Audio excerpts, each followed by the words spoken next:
brief look around the surrounding areas here to identify the location of this site. Down to the left, of course, is down where the work's being done in the excavation. As you hear the electric jackhammer, we have been probing around up here by the cross hole, and just immediately to the left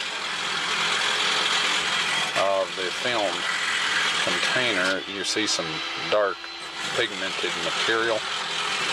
Now this appears to be dried blood, but we do plan to put some of this in the film case and take it back and have it analyzed to see if it is blood. Now this is right under the cutouts where Christ was crucified and near the cross hole that we believe to be the one he was crucified on.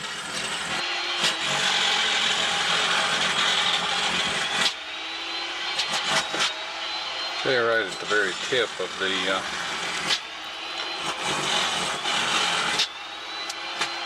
tab, there's some more of this real dark material. As soon as it's exposed to the light, it begins to turn a lighter brown, and this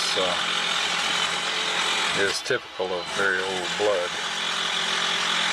So we'll take some more of this sample here, and it seems to have come down through this area here, as we've collected it all the way along and down into this crevice that communicates with the chamber that the Ark of the Covenant's in.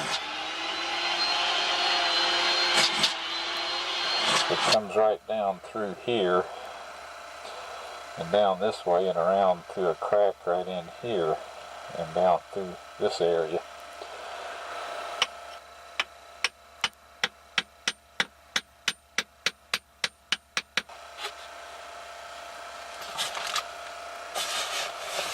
Anyway, I have several samples of it that I have taken. For many years, the specimen sat untouched. Then, in 1996, when Ron was in Great Britain, Richard and Elizabeth Reeves and their sons came to Nashville to our home. Richard had a new, unique, and very powerful microscope he wanted to show us. Leviticus 17:14 informs us that the life of all flesh is the blood thereof. Once again, scientists are finding out that the truths of Scripture are far more literal than they ever imagined. Tiny particles have been discovered in blood that are seemingly indestructible. These tiny particles are less than 1/10 of a micron in size, and while they cannot be seen using standard medical microscopes, new methods of microscopy have been developed which makes it possible to see them in their living state. The French scientist Gaston Naessens designed special microscope components that would allow him to see these particles, which he entitled somatids, meaning the body that creates. Through experimentation, Professor Naessens found that these somatids contain genetic material yet to be fully understood by the scientific community. They are polymorphic in nature, growing from stage to stage, and are unaffected by high temperatures, extremely toxic chemicals, or even nuclear radiation. Professor Naessens believes these somatids to be subcellular living and reproducing entities, the precursor of DNA, and that they may be the building blocks of life. About 6 years ago, I learned about these particles as a result of some research that I was conducting, which was totally non-related to archaeology. At that time, I was using a standard medical microscope, and while I could not see these particles, I knew they had to be there. I began to develop my own microscope patterned after the design of Professor Naessens. What you see behind me is that microscope in its latest stage of development. The microscope employs an extremely bright xenon or mercury light source, which can be combined with tungsten light. The light is directed across the microscopic specimen rather than on or through it in what is known as a dark field configuration. The light reflecting off the object is transmitted through the microscope and is magnified over 1,000 times. The image is then captured by a sensitive CCD camera and transmitted to a monitor for viewing at screen magnifications of up to 30,000x. Under these conditions, the tiny living particles can plainly be seen against a dark background. In 1996, my family and I made a trip to Nashville to visit the Wyatts. I brought along the microscope, which at that time was somewhat portable in its early stage of development, and set it up in the basement of the Wyatt's house. One evening, Mary Nell Wyatt asked me to take a look at some material from a burial cave to see if these tiny particles were present. Without my knowledge, one of the samples was actually the blood sample that Ron had taken from the Ark of the Covenant dig. The sample was placed under the microscope, and as the specimen began to come into focus, thousands of tiny particles, somatids if you will, became plainly visible. At that time, Mary Nell, who was standing behind me, began to weep. As I turned around and saw the expression on her face, I realized immediately that the sample we were looking at was actually the sample that Ron had found to be the blood of Christ. Okay, Mary Nell's going to take the sample and mix it with sterile water.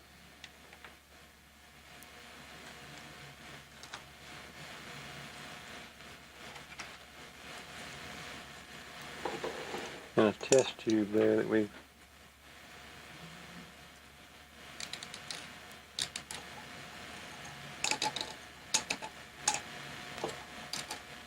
that'll be enough. Okay.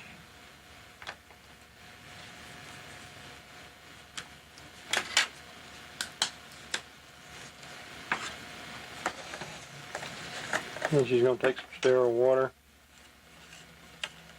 and a little bit, just some drops, all we need, Mary Nell.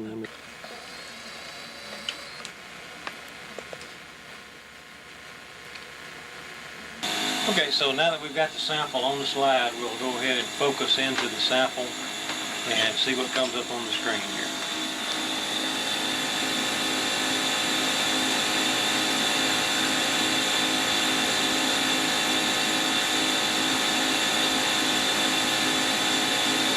And there they are, thousands of living particles, less than a quarter of a micron in size.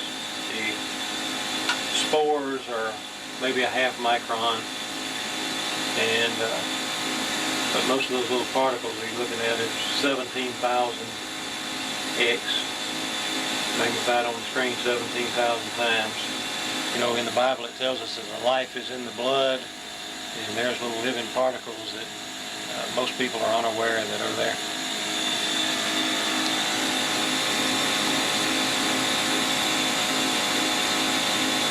And this is the same thing we see in living blood. The scientist in Canada says that these things never die.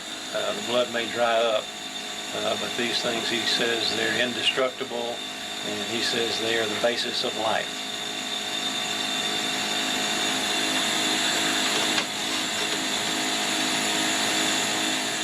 The results we obtained in no way can be said to be proof that the specimen was the blood of Christ, but based on the location from which the specimen came, we believe it was what Ron believed it was.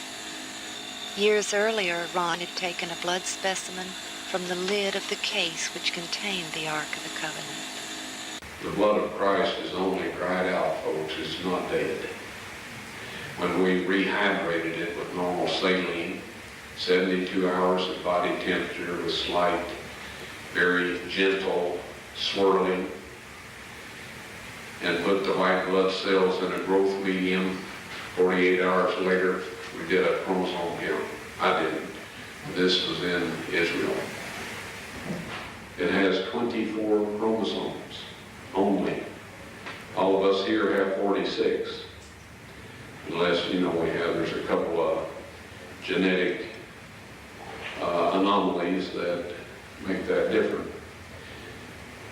But Christ received 23 from his mother and 1 Y, sex determining factor, from his father, who was not a human father.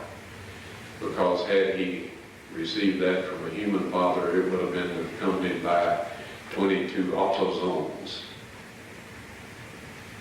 Now what this basically means is that his height, his eye color, his hair color, and all of this was supplied from the genes of his mother's gene pool. However, Mary and Joseph both descended from David, but none of us have 24 chromosomes. Well, they knew. They told me before I asked them when I asked them to perform this investigation, that dried blood, you can't get a chromosome count on it because the white blood cells have to be alive and well in order to do that. You can get DNA, you can get some other things, but you can't have a chromosome count. So this blood is unique, and it is Christ's blood.